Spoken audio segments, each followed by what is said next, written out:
आगे बढ़ेंगे, रुक करेंगे पंजाब की सियासत का, जहां आप जानते ही हैं पंजाब की सियासत गरमाई हुई है पाकिस्तानी पत्रकार पर, और ये सियासत इस पंजाबी पत्रकार को जोड़ा जा रहा है कैप्टन अमरिंदर सिंह के नाम से। तो आपको बता देते हैं, पाकिस्तानी पत्रकार अरूसा आलम पर ये सियासत हो रही है। कल डिप्टी सीएम का स्टेटमेंट आपको याद होगा, पंजाब के डिप्टी सीएम सुखजिंदर रंधावा, उन्होंने ये कहा था कि इसकी जांच की जानी चाहिए क्योंकि कैप्टन अमरिंदर की दोस्त हैं अरूसा आलम और इसकी जांच करा सकती है पंजाब सरकार। अरूसा आलम का आईएसआई कनेक्शन की जांच कराने की बात की जा रही है पंजाब के डिप्टी सीएम द्वारा, और मामले की जांच डीजीपी इकबाल प्रीत करेंगे, ये भी डिप्टी सीएम पंजाब के सुखजिंदर रंधावा कह रहे हैं।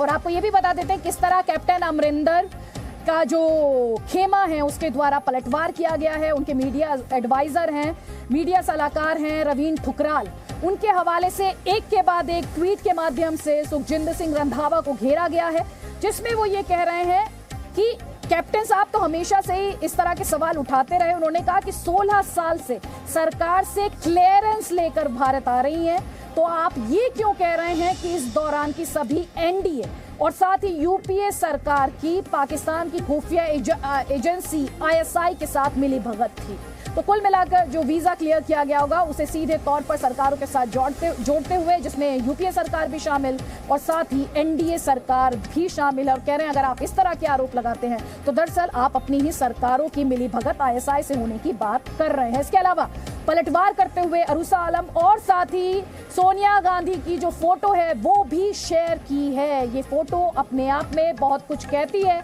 आपको बता दें पंजाब साथ ही ये भी है कि जो फोटो है इसे लेकर कहा गया है कि पहले तो रंधावा और कांग्रेस के नेता अरूसा आलम के साथ डिनर करते थे और अब उन्हीं पर जांच की बात कर रहे हैं।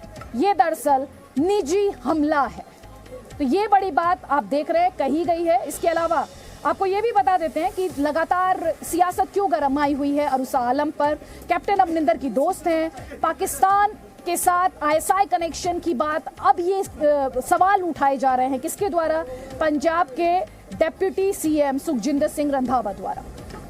मैंने कैप्टन साहब को मालूम है, मैंने कभी अरूसा के साथ ना डिनर किया और कैप्टन साहब को भी पता था कि मेरे क्या व्यूज हैं। पहले आप कैप्टन के करीबी थे, ये भी बात कही जा रही है, लेकिन अब आप भी करीबी ऊपर नेशनल सर क्या रॉ इन्वेस्टिगेट करेगी इसको, इस मामले को रॉ इन्वेस्टिगेट करेगी? बात करेंगे जाकर देखेंगे क्या स्टेट लेवल पे इस मसले को सुलझा लिया जाएगा? नहीं, स्टेट लेवल का जो इंटरनेशनल लेवल का है।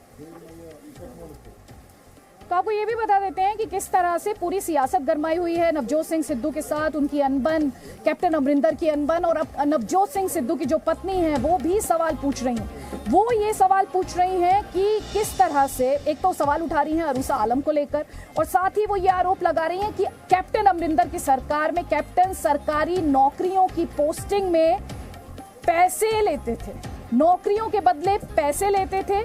और नवजोत कौर ये भी कहती हैं कि अरूसा के पास कोई पोस्टिंग तो नहीं थी, लेकिन अरूसा का बेटा पैसा लेकर दुबई चला जाता था। जेडी पोस्टिंग अपने पंजाब च हुई, वो कोई भी बिना टैची दे नहीं हुई ते अरूसा आलम नू गिफ्ट दिते बिना नहीं हुई। साडे वर्गियां दी नहीं बनी, क्योंकि मैं अपने घर वाले नू अरूसा दे नेड़े नहीं जान दिता। वो दुबई लेके, इंग्लैंड ते दुबई लेके भज गई। हर बंदा, हर अकाली बंदा ओदे कोल डायमंड दे सेट तो बिना नहीं सी जांदा, कोई बंदा चेयरमैन टैची तो बिना नहीं सी लगदा, कोई वड्डी पुलिस दी पोस्टिंग अरूसा आलम तो बिना नहीं हुंदी सीगी। ਉਹਦੇ ਕੋਲ ਟੈਚੀ ਜਾਂਦਾ ਸੀ। ਓਪਨ ਸੀਕ੍ਰੇਟ ਹੈ, ਐਂਡ ਓਪਨ ਸੀਕ੍ਰੇਟ ਹੈ ਕਿ ਪੰਜਾਬ ਦਾ ਪੈਸਾ ਲੈ ਕੇ ਉਹ ਭੱਜ ਗਈ ਹੈ। ਹੁਣ ਕੈਪਟਨ ਸਾਹਿਬ ਨੂੰ ਚਾਹੀਦਾ ਹੈ ਕਿ ਉਹਦੇ ਪਿੱਛੇ ਪਿੱਛੇ ਜਾਣ, ਉਹ ਪੈਸੇ ਤੇ ਉਹ ਨਿਗਾਹ ਰੱਖਣ, ਨਹੀਂ ਤਾਂ ਉਹ ਪੈਸਾ ਉਹਨਾਂ ਦੇ ਹੱਥੋਂ ਵੀ ਚਲੇ ਜਾਊਗਾ। ਉਹ ਪੈਸੇ ਨਾਲ ਆਪ ਵੀ ਥੋੜੀ ਮੋਟੀ ऐश कर लें, नहीं तो वो लेके गायब हो गई। और आपको बता देते बीजेपी भी लगातार कांग्रेस को लेकर हमलावर है। नवजोत सिंह सिद्धू, सीएम चरणजीत सिंह चन्नी, सबको इस वक्त कटघरे में खड़ा कर रही है। क्या कह रही है सुनिए। वो कह रहे हैं कि आईएसआई से लिंक है इसके कैप्टन अमरिंदर सिंह के। अरे भाई, सरदार मनमोहन सिंह की सरकार में उसको जेन्युइन वीज़ा लेती रही, वो ये देते रहे, उसके बाद भी वो वीज़ा लेके रही है। तो उस टाइम रंधावा साहब मिनिस्टर रहे हैं 4.5 साल, इन्होंने कभी सवाल नहीं उठाया। अगर आपको मालूम था, जानकारी तो उस टाइम उठाते। आज आप गृह मंत्री हो, एजेंसियां आपके पास है, कानून आपके पास है, जिसने गलती की है उसको जेल क्यों नहीं भेजते? गुरु की बेअदबियां वो कह रहे थे इंसाफ दे देंगे 2 घंटे में, वो नहीं आज तक दिया। तो इसलिए ये जो सारा काम उन्होंने किया है, ये मैं समझता हूँ ये बहुत गलत तरीके की बात हो रही है, ये नहीं होनी चाहिए। तो आप देख रहे हैं लगातार पंजाब की सियासत और पंजाब कांग्रेस की खास तौर पर बात करें तो वहां पर सब कुछ ठीक ठाक नहीं चल रहा है और ये कांग्रेस पार्टी के लिए चिंता का सबब है क्योंकि अगले साल वहां चुनाव है। Presenting B News app available on Google Play and App Store. Download it now.